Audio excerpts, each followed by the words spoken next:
कौन थे बर्बरिक और वे कैसे बने पूजनीय खाटू श्याम?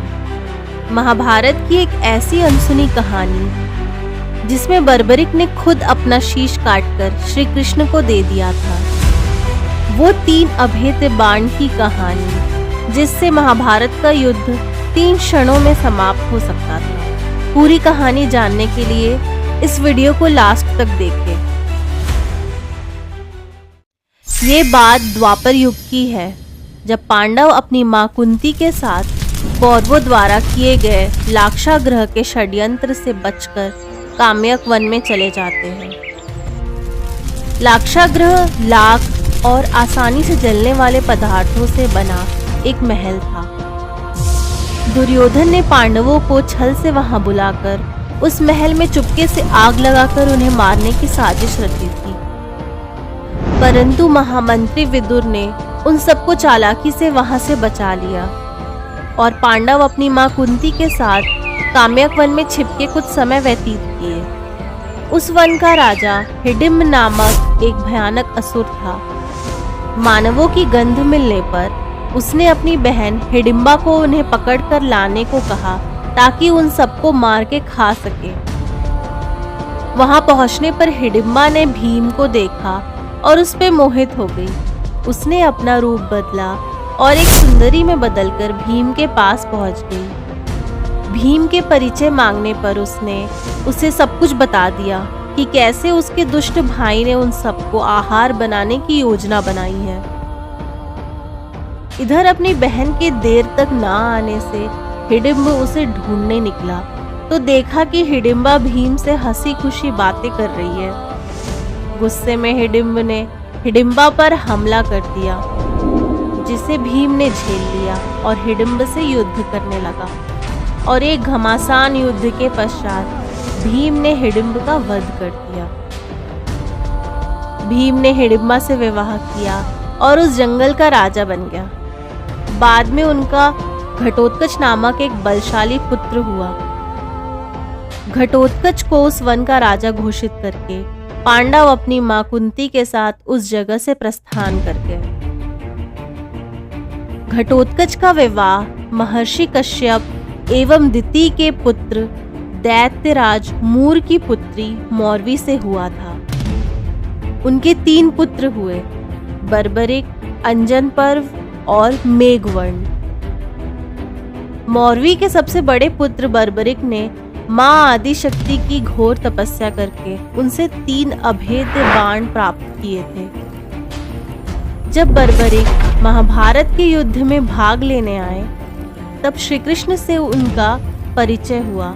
बर्बरिक मन ही मन श्री कृष्ण को अपने गुरु मानते थे और उनका काफी सम्मान करते थे। श्री कृष्ण ने बर्बरिक से उन बाणों की शक्ति का प्रदर्शन करने को कहा। कृष्ण ने कहा कि इस पेड़ के सिर्फ सूखे पत्तों को भेद के दिखाओ। तभी बर्बरिक ने पहला बाण चलाया और हरे पत्तों को चिन्हित किया। फिर दूसरा बाण चलाया और आधे सूखे पत्तों को चिन्हित किया। फिर आखिरी में तीसरा बाण चलाया जिसमें उसने अपने बाण को आदेश दिया कि बचे हुए सूखे पत्तों को भेदा जाए और पहले 2 तीरों को अपने साथ वापस ले आए।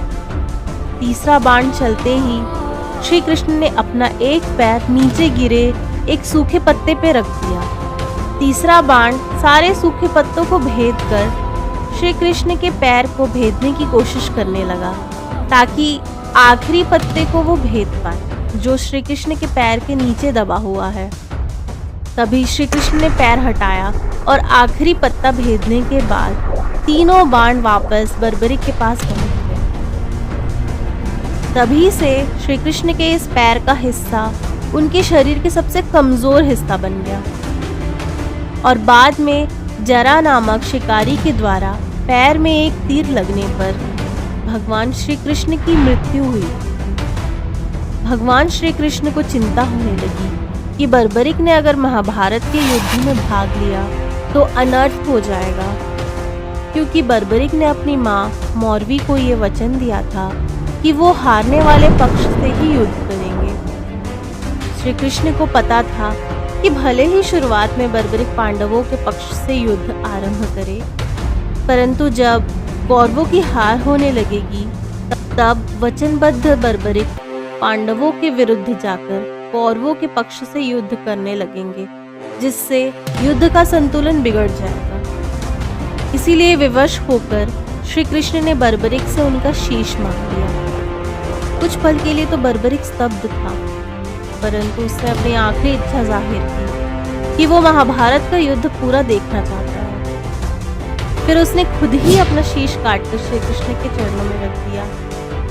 तब श्री कृष्ण ने बर्बरिक की शीश को माया से पुनर्जीवित करके एक पहाड़ी के ऊपर रख दिया, ताकि वे वहां से पूरी महाभारत देख सके। महाभारत के युद्ध के समाप्त होने के पश्चात जब सभी पांडव अपनी अपनी वीरता के बखान करने लगे, तब श्री कृष्ण ने कहा कि क्यों ना हम जाके बर्बरिक से पूछें, जिसने पूरा युद्ध निष्पक्ष होकर देखा है। वो ही बता सकता है कि युद्ध में सबसे महान योद्धा कौन था। तब सभी पहाड़ी के ऊपर जाके बर्बरिक से पूछते हैं कि उनके अनुसार सबसे वीर योद्धा कौन है। तब बर्बरिक का जवाब सुनकर सब दंग रह जाते हैं।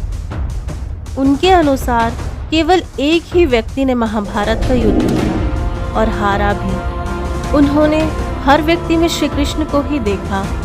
बर्बरिक ने कहा, श्री कृष्ण ही प्रहार किए और श्री कृष्ण ही मृत्यु को प्राप्त हुए। श्री कृष्ण ही जीते और श्री कृष्ण ही परास्त हुए। उनकी ये बातें सुनकर सभी की आंखें नम हो गई और श्री कृष्ण बर्बरिक से प्रसन्न होकर उन्हें कलयुग में उनके नाम से पूजे जाने का वरदान दिए। उनका शीश श्री कृष्ण ने रूपावती नदी में बहा दिया। कलयुग शुरू होने के बाद बर्बरिक का शीश खाटू नामक गांव में दफन पाया गया।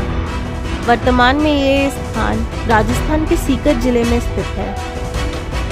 खाटू गांव के राजा रूप सिंह को एक सपना आया, जिसमें उन्होंने मंदिर बनवाकर शीश स्थापित करने का आदेश मिला। लोगों ने वहां खुदाई की तो उन्हें बर्बरिक का शीश मिला। राजा रूप सिंह ने मंदिर बनवाकर शीश को विधि विधान से फाल्गुन माह की शुक्ल पक्ष की एकादशी के दिन स्थापित किया। खाटू नामक स्थान में शीश के मिलने की वजह से वे खाटू श्याम जी के नाम से प्रसिद्ध हुए और उनको हारे का सहारा भी कहते हैं। दूर दूर से भक्त उनके दर्शन के लिए आते हैं।